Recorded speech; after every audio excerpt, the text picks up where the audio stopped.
bonjour à tous. Je parlerai brièvement. Je suis très heureux de vous accueillir ici à Brest pour cette journée en hommage à Yves Persson. Je voudrais peut-être pour introduire mon propos retracer un petit peu la genèse de l'organisation de cette journée. C'est en septembre dernier que j'ai été contacté pour la première fois, non pas à titre personnel, mais évidemment en tant que directeur du CRBC, à propos donc de ce projet d'hommage à Yves Persson dans le cadre du 80e anniversaire d'Arfaz. C'est d'abord un collègue historien et parisien qui m'a demandé si je pouvais, pour le CRBC, servir d'intermédiaire. Alors quand vous saurez que ce Parisien s'appelle en fait Le Gall, qu'il est né, qu'il a grandi à Brest, qu'il y est resté très attaché, qu'il y revient très souvent, vous pouvez deviner que j'ai de multiples raisons de le rencontrer régulièrement. Et puis, pour ne rien vous cacher, je l'ai croisé ce jour-là complètement par hasard dans une rue de Brest. Jean-Marie Le Gall, donc, puisque c'est de lui dont il s'agit, me demandait de servir d'intermédiaire pour Claude-Hélène Perrault, qui est là quelque part dans la salle, je ne la vois plus, mais je l'ai vue tout à l'heure, voilà. Elle aussi, donc professeure à Paris, qui a succédé à Yves Persson.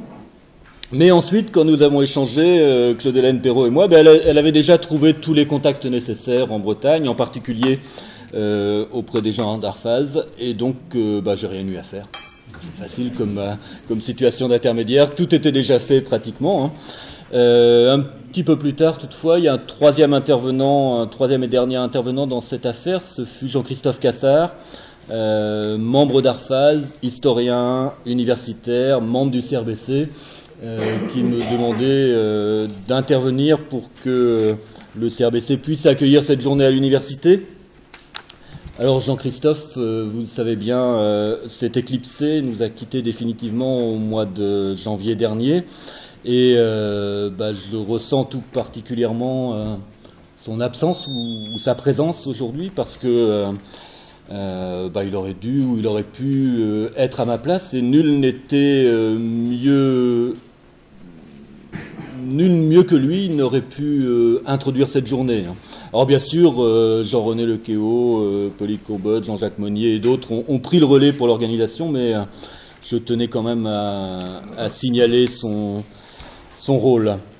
Alors, ceci étant, ensuite, le CRBC a simplement permis l'accueil en ses murs universitaires de cette journée, puisque c'est un universitaire, Yves Persson, qui est au centre des regards.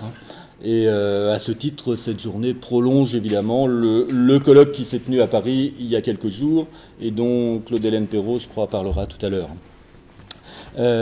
Mais à côté de cet accueil, nous avons évidemment laissé l'organisation entière à Arfaz, puisque à côté de l'universitaire, c'est aussi d'engagement militant qu'il est question ici. Donc cette journée, je crois qu'on peut la placer sous la double évocation, la double invocation de l'université, du regard scientifique, du regard savant, intellectuel d'une part, et puis de l'engagement social, politique, culturel de l'autre. Il me semble de fait que la vie d'Yves Persson illustre un petit peu un exemple, un modèle d'intellectuel engagé. Et cette question de l'engagement de l'intellectuel dans le mouvement de la société dans laquelle il vit, c'est évidemment une question qui est toujours d'actualité, peut-être plus même en des temps comme aujourd'hui où les uns se réjouissent ou les autres déplorent un désengagement réel ou supposé, voire une désillusion des intellectuels. La question qui se pose, que je ressens finalement derrière cette journée, c'est une question qui porte sur les liens entre science et engagement. Est-ce qu'il doit y avoir une science froide, complètement détachée de toute interférence avec la société? Est-ce qu'il doit y avoir un regard indifférent, exclusivement analytique sur le monde? Est-ce qu'on peut, en historien de l'Afrique, observer des sociétés africaines sans s'inquiéter de leur devenir, sans également en tirer des conséquences sur sa propre société? européenne, française, bretonne.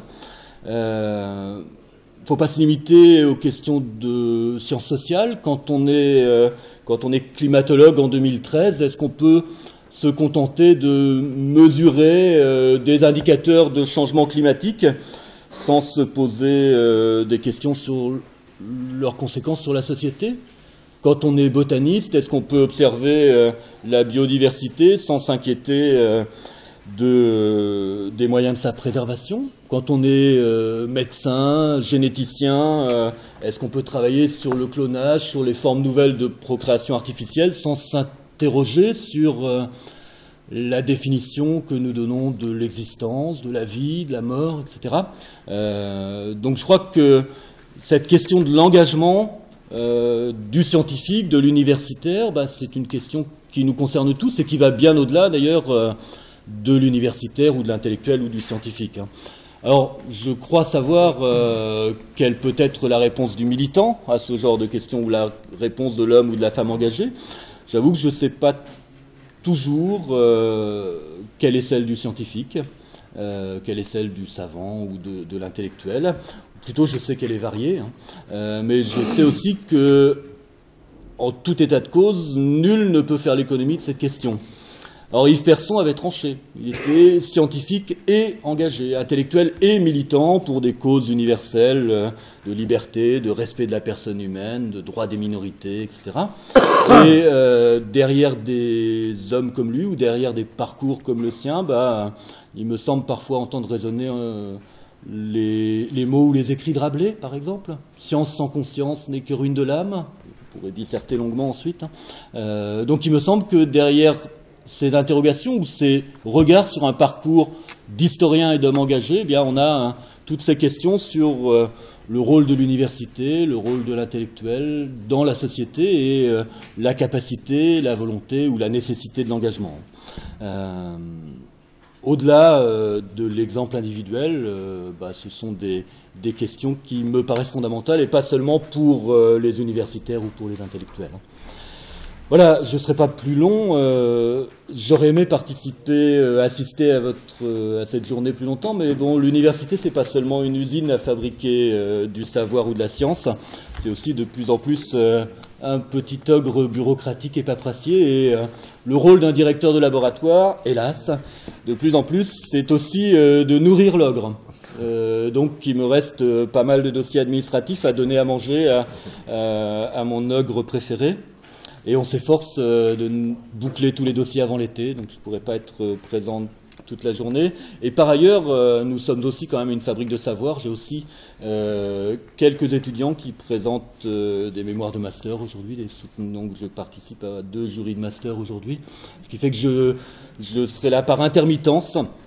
J'essaierai de revenir de temps à autre dans la journée. Je vous souhaite en tout cas des discussions, des débats riches et passionnants, mais je n'en doute pas. Je vous remercie.